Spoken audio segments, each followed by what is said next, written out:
Shalom Bapak Ibu Saudara-saudara yang dikasihi Tuhan. Kiranya damai sejahtera Allah selalu beserta kita sekarang dan selama-lamanya. Kemarin siang saya sempat ngobrol dengan salah seorang pengurus dari BPK Jayapura. Lalu dari hasil ngobrol-ngobrol tersebut melalui WA, kami mengambil satu sisi positif sehubungan dengan stay at home. Sehubungan dengan kami harus tinggal di rumah. Sisi positifnya adalah kesempatan kami tinggal di rumah ini, mari kita gunakan untuk retret pribadi. Nah, dari hasil pembicaraan itu ada 3 tema yang perlu kita bahas sehubungan dengan retret pribadi. Sebelum masuk ke 3 tema itu yang akan saya bahas setiap harinya sebagai bahan untuk kita retret, hari ini saya akan membahas dulu tentang apa itu retret. Bapak Ibu Saudara kasih, retret adalah satu aktivitas, satu kegiatan menarik diri dari kesibukan kita sehari-hari. Untuk berdoa, untuk bermeditasi, dan untuk mengolah batin kita.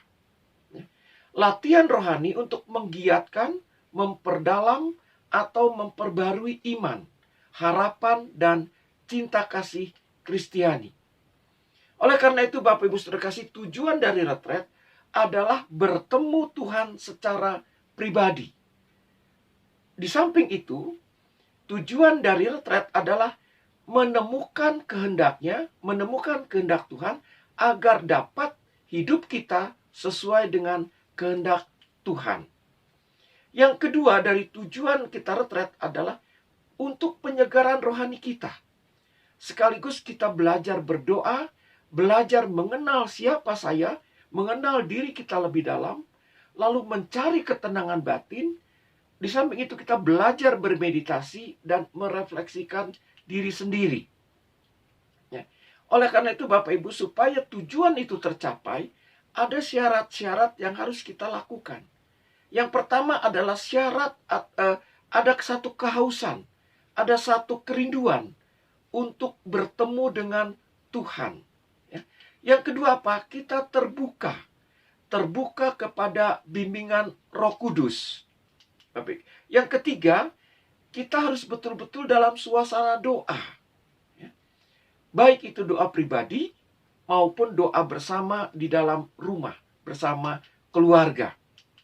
Nah, oleh karena itu Bapak Ibu Saudara kasih, retret pribadi ini harus dengan kesadaran pribadi. Tidak boleh ada keterpaksaan. Yang berikutnya adalah harus ada kejujuran. Paling tidak jujur terhadap diri sendiri, juga jujur kepada Tuhan. Apa yang bisa kita peroleh dari retret pribadi ini?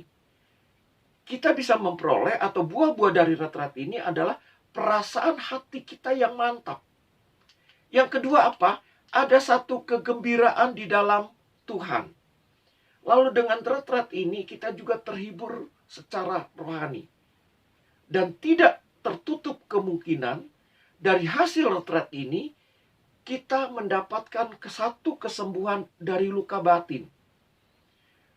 Lalu buah apa lagi yang bisa kita peroleh? Ada satu pembaruan. Pembaruan di dalam semangat dan orientasi hidup. Yang terakhir adalah pemulihan dari relasi kita, mungkin dengan orang-orang di rumah, mungkin dengan tetangga, mungkin dengan teman yang tadinya sudah retak atau mungkin sudah terpisah, sekarang akan terjadi pemulihan relasi. Oleh karena itu Bapak Ibu Saudara kasih, di dalam retret ini kita perlu seorang pembimbing yang utama. Siapa pembimbing utama kita? Yaitu Roh Kudus. Kenapa? Karena Roh Kuduslah yang akan mengantar kita pada kesadaran yang baru.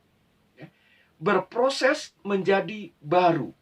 Lalu melihat kembali pengalaman hidup kita. Oleh karena itu Bapak Ibu Saudara terkasih, mari kita ikuti retret pribadi ini, kita jalankan retret pribadi ini dengan baik.